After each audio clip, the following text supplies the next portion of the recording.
Pembangunan zona integritas menuju wilayah bebas dari korupsi atau WBK dan wilayah birokrasi bersih melayani atau WBBM dan penilaian risiko dalam penerapan SPIP.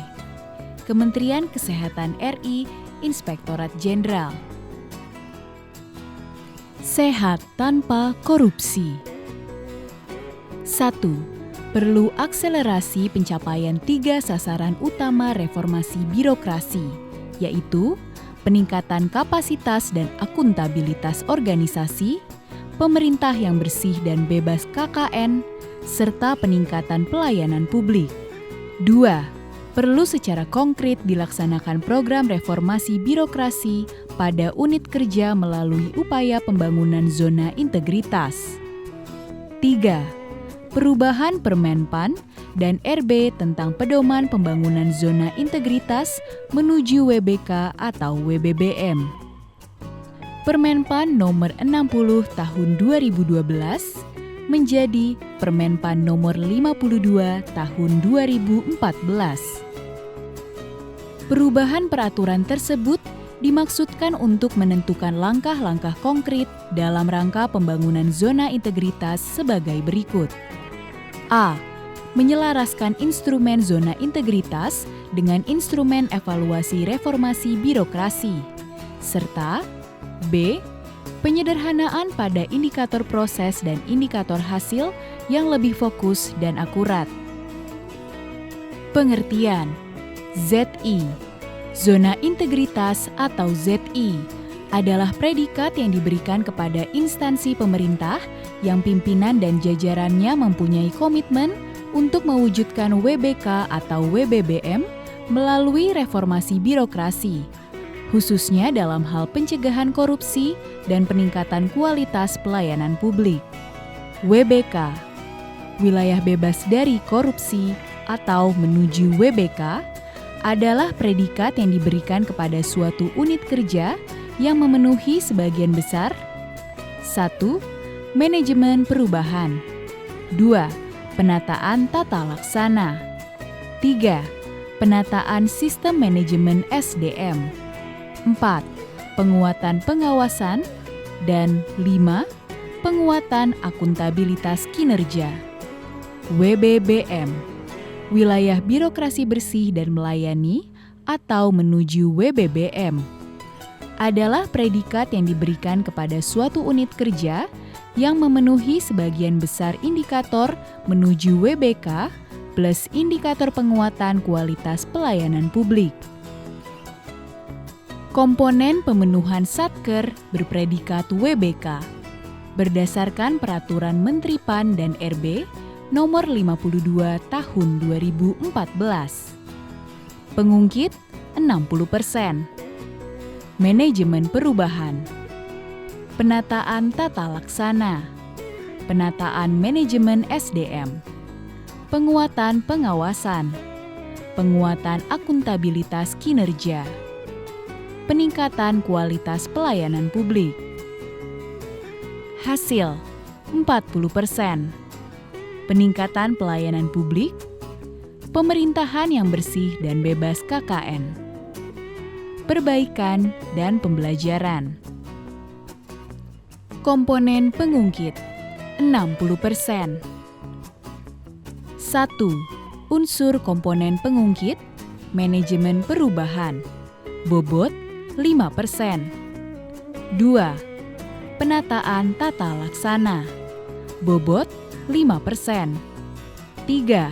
Penataan sistem manajemen SDM, bobot 15%. 4. Penguatan akuntabilitas kinerja, bobot 10%. 5. Penguatan pengawasan, bobot 15%. 6.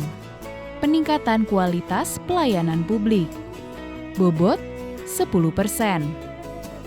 Komponen hasil 40%. Unsur komponen hasil 1. Terwujudnya pemerintahan yang bersih dan bebas KKN, bobot 20%. 2. Terwujudnya peningkatan kualitas pelayanan publik kepada masyarakat, 20%. Indikator-indikator komponen pengungkit pemenuhan Satker WBK atau WBBM. 1. Manajemen perubahan. 1. Penyusunan tim kerja. 2. Dokumen rencana pembangunan zona integritas menuju WBK atau WBBM.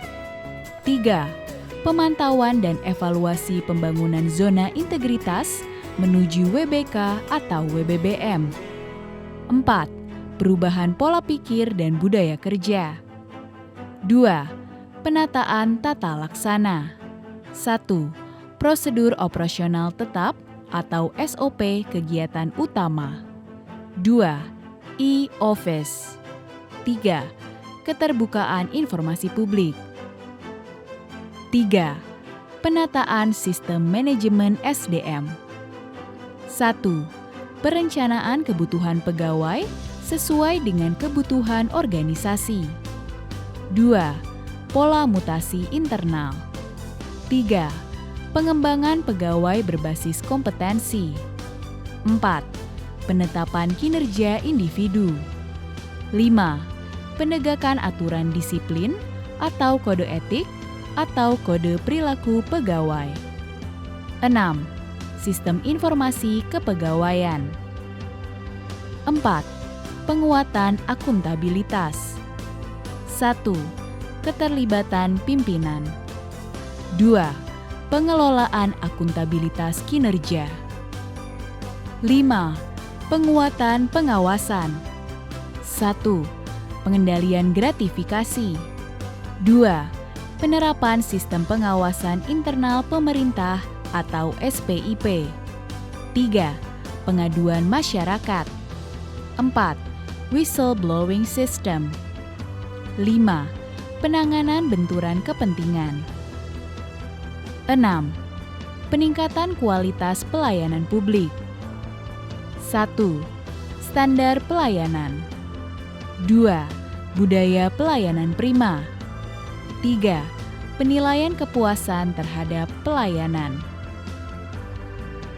Indikator hasil. 1. Terwujudnya pemerintahan yang bersih dan bebas KKN. 1. Nilai persepsi korupsi. 2. Presentasi penyelesaian TLHP. 2. Terwujudnya peningkatan kualitas pelayanan publik kepada masyarakat.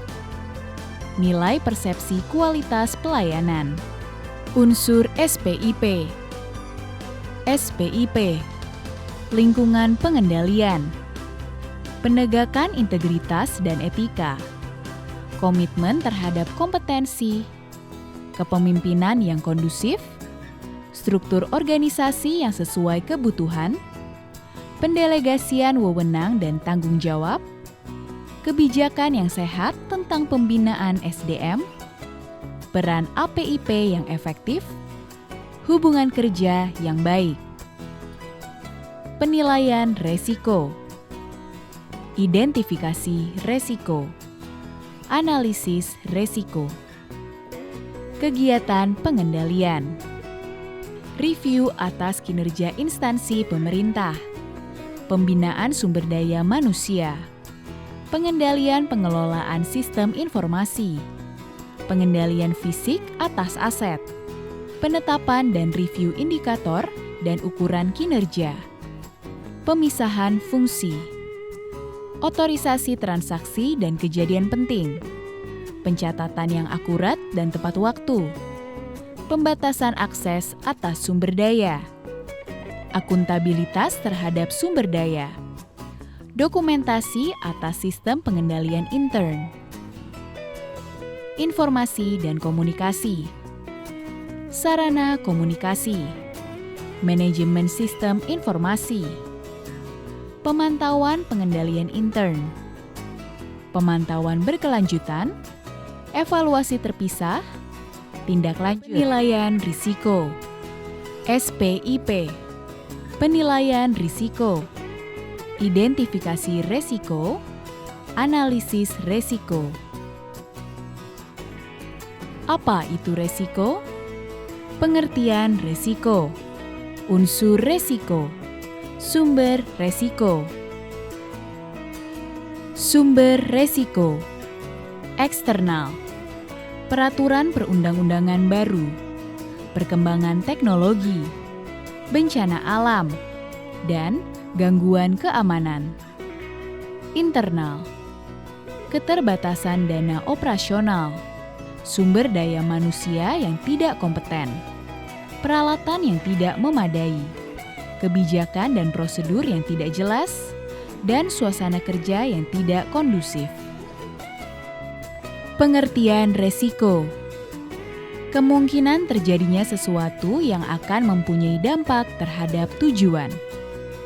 Kemungkinan kejadian yang mengancam pencapaian tujuan dan sasaran instansi pemerintah.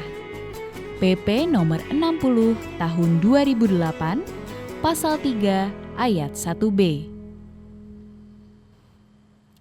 Jenis-jenis resiko.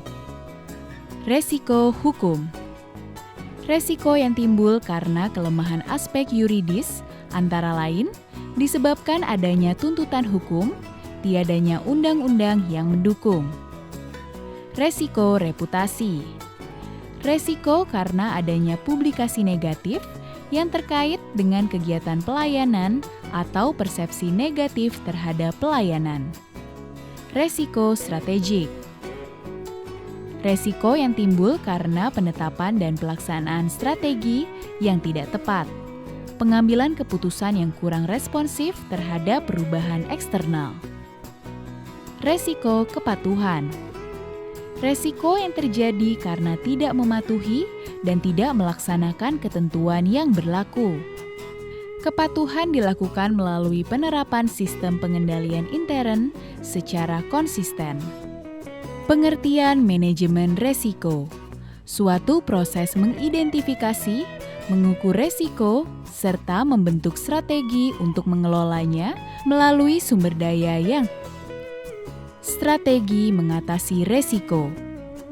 Respon resiko, kurangi kemungkinan, kurangi dampak, berbagi, hindari, terima. Catatan penting.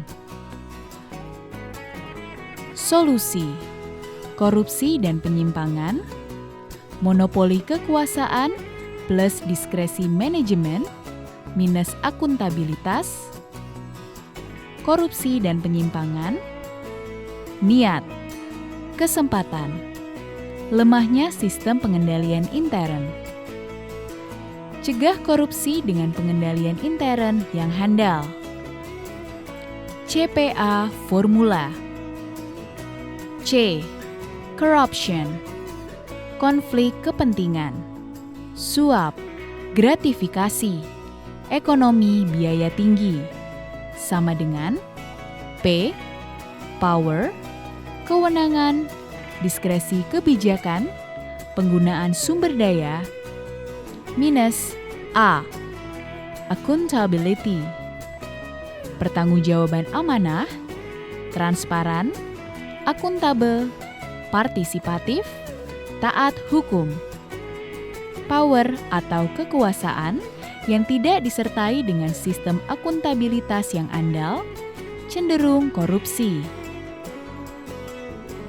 Contoh resiko yang dihadapi bendahara: kehilangan uang akibat pencurian, penggelapan, DLL. Pengeluaran uang tidak sesuai ketentuan. Pertanggungjawaban tidak sesuai ketentuan. Kelebihan bayar, kekurangan bayar, terlambat setor, pencatatan dan pelaporan tidak tertib, otorisasi tidak berjalan sesuai ketentuan.